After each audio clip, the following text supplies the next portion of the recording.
These are the craziest outdoor boys moments. Oh crap, that's on fire. There's just some wolves. Just perfect. Holy mackerel. Thermometer says we're right about -40. Place turned around so I can work on it a bit.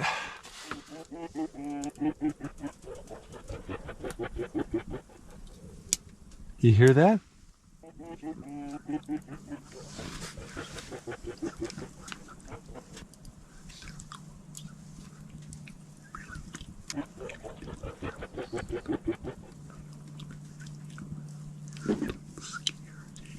I'm gonna go do the dishes. All right, I'm gonna leave it. Ah, son of a. Ow. Oh! Yeah, is that crazy? Jeez. How deep is it? Just that. The edge of the tin can lid. It's pretty deep. Stitches? There ain't nowhere to get stitches here. But you could. Maybe. Ah, darn it, I spilled food everywhere too. I'm gonna attract the bears. So Tom, I'm gonna need your clean hands, your clean dry hands, okay? Start with the antiseptic towel. You gotta open it up, it's a little wet towel. Feel good? Yeah, it feels nice. Okay, now I just need to keep my hand above my head for a while till that stops gushing on us. I got a stupid idea to clean that up. Boy, you startled me so bad. Yeah, it was kind of weird, wasn't it? Yeah! Well, Oh, dude, look at that. There's just some wolves. There are 2 wolves on that hill, right there. Those wolves were following the same trail I was. Oh.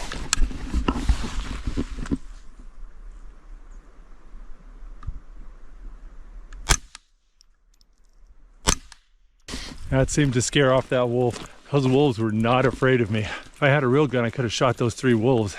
I could have used those pelts too. I don't know how many wolves are in that pack, but I saw at least 3. Oh, I can smell them. Like a dog kennel. Hopefully I scared them away. I don't want them circling around me and get my pack.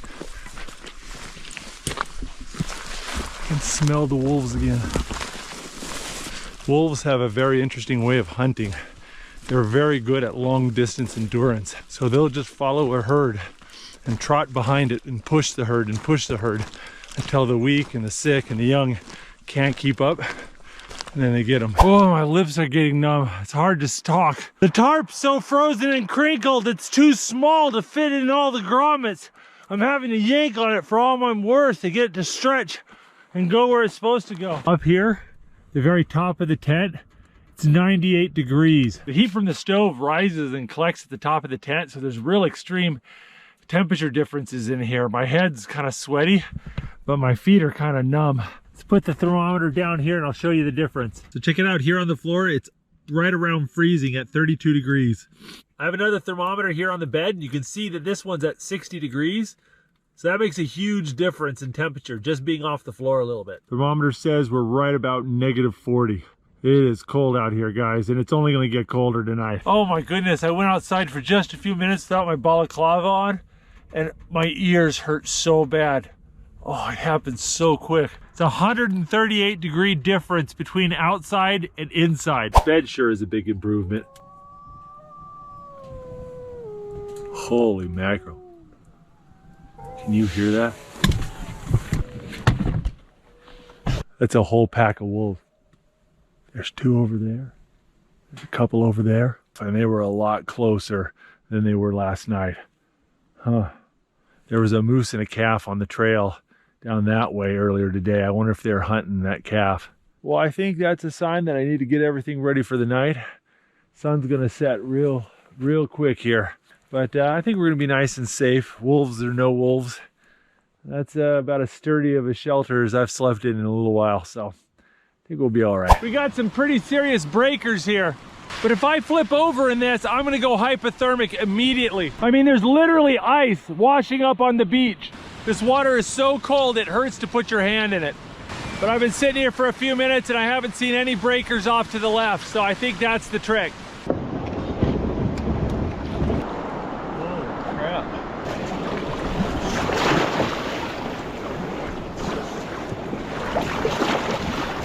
Oh, that was a lot crazier than I intended. Yeah, I may not be going back that way.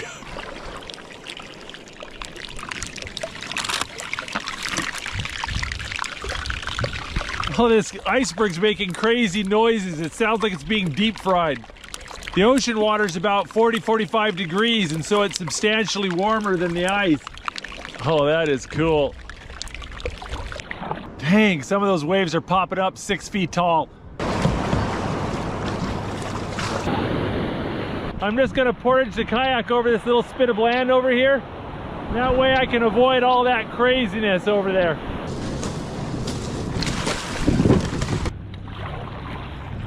There we go, we're back in the river and we're rapidly moving the opposite direction we were a few hours ago. Man, that current is ripping.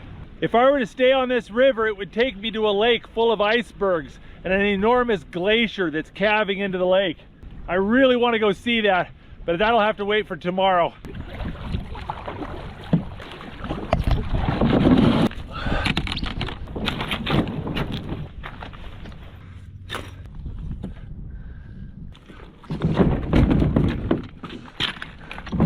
Oh, son of a gun.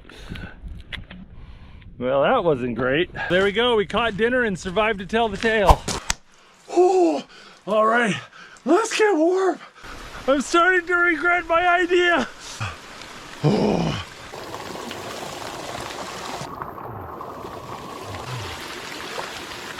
Okay, half of me is being boiled alive, half of me is freezing to death, and there's just a little bit of sweet spot.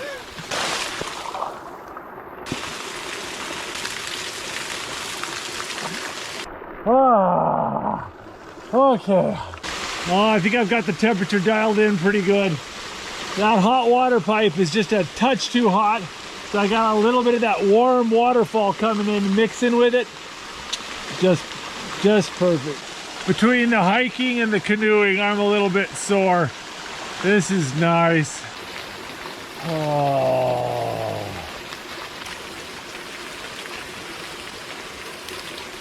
Well, I missed lunch and I'm a bit hungry, so I think I'm gonna have a hot spring snack.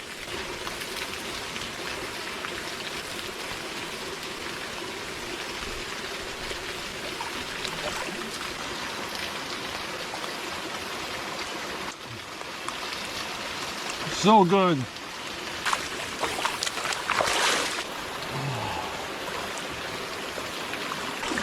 Oh, this is nice, but I'm starting to get overheated.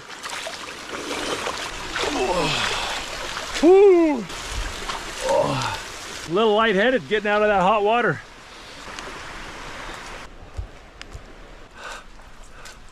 I don't have any towels, so I'm just gonna have to put on my clothes wet and dry out slowly. Honestly, I don't feel any wetter than I did before I got into the hot springs, but man, I'm a whole lot warmer. Oh crap, that's on fire.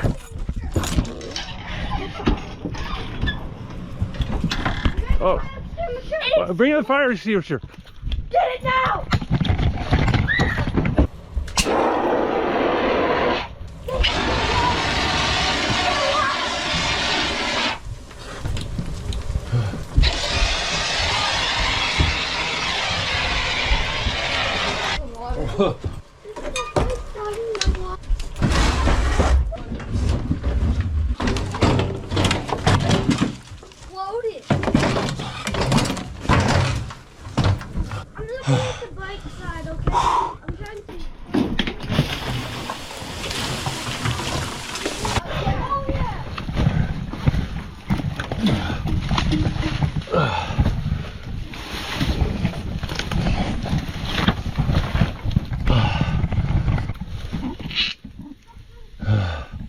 That's it for the fire extinguisher.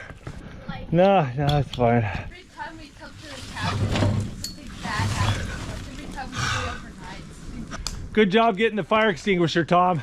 I was making pancakes and I heard a little bit of a popping, crashing sound. Thought a bear might be messing around with our stuff, so I poked my head out of the cabin and I see smoke just coming out of the generator cabin. I'm like, oh crap. Well, I'm guessing that's the real reason the electricity turned off. So I think it's pretty obvious what happened.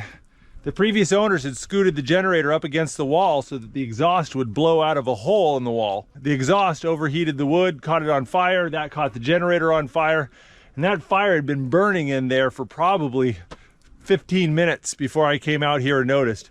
Luckily the door was all closed, and so the oxygen couldn't let the fire spread very fast. Fire had been going long enough to burn that stud in two. That's crazy. There's still some fire in there, dang it. Yeah, look at that. Still got embers. This thing could reignite.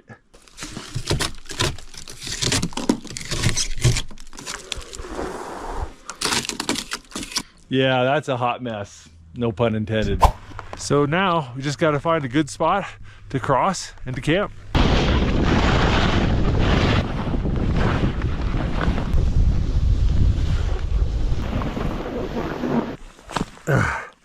There you go.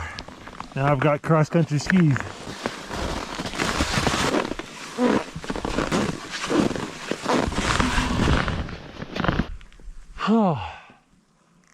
And just like that, I'm off in the mountains all by myself. This is amazing.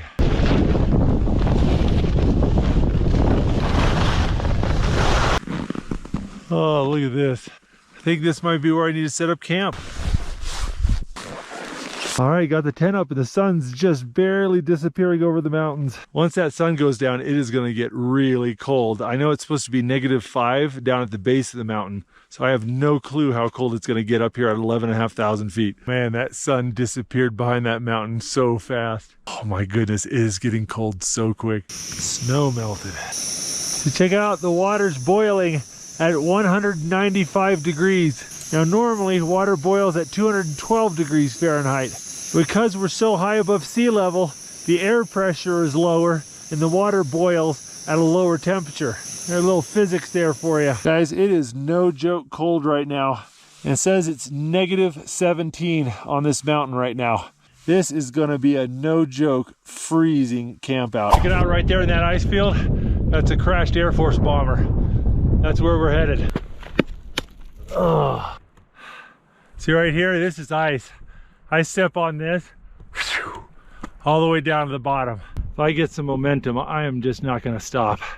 I don't have the equipment for this. So this plane is a TB-29 Super Fortress. It's the training version of the B-29 Super Fortress, which is the same type of plane that dropped the 2 atomic bombs on Japan.